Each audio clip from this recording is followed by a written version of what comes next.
حضرت عمر فاروق رضی اللہ تعالیٰ عنہ جب مسلمان ہوئے، نماز کا وقت ہوا تو حضور صلی اللہ علیہ وسلم نے فرمایا، صحابہ تیاری کرو نماز کی۔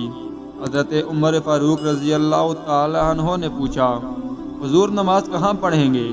حضور علیہ السلام نے فرمایا، کسی کونے میں چھپ کے پڑھتے ہیں۔ عمر فاروق نے کہا، حضور آپ کے قدموں پہ میرے ماں باپ قربان، اگر اب بھی چھپ کے نماز پڑھیں تو عمر کے مسلمان ہونے کا کیا فائدہ؟ عمر فاروق نے کہا، حضور آج نماز کعبہ اللہ میں پڑھیں گے۔ حضور علیہ السلام نے فرمایا، عمر کفار کا بڑا غلبہ ہے۔ واہ میرے خدا! عمر فاروق گھوڑے پہ سوار ہوئے، مکہ کے چوکوں پہ جا کر، گلیوں میں جا کر اپنے گھوڑے پہ سوار ہو کر چلتے ہوئے یہ اعلان کیا کہ مکہ والوں آ جاؤ، آج میں کلمہ پڑھ کے محمد مصطفیٰ صلی اللہ علیہ وسلم کا غلام بن کر آیا ہوں۔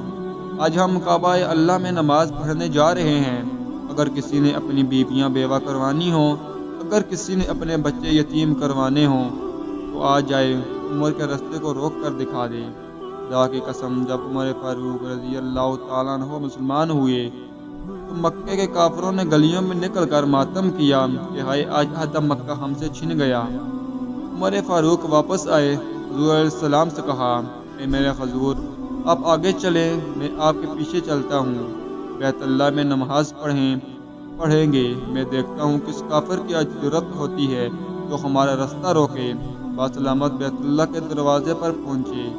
جب بیت اللہ کا دروازہ کھلا تو میرے نبی علیہ السلام نے خوشی میں نعرہ تکبیر خود بلند کیا۔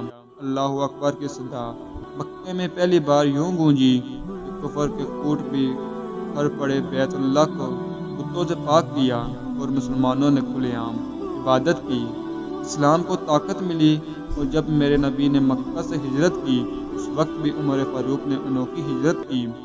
سب سے پہلے بیت اللہ کا طواف کیا، پھر گھوڑوں پہ سوار ہوئے اور مکہ کی گلیوں میں اعلان کیا کہ آج میں ہجرت کر کے جا رہا ہوں مدینہ اپنے محبوب مصطفیٰ صلی اللہ علیہ وسلم کے پاس۔ اگر کسی کافر میں جرأت ہے تو عمر کے راستے کو روکے۔ اس عمر بن خطاب رضی اللہ تعالیٰ عنہ پر سلام بے شمار۔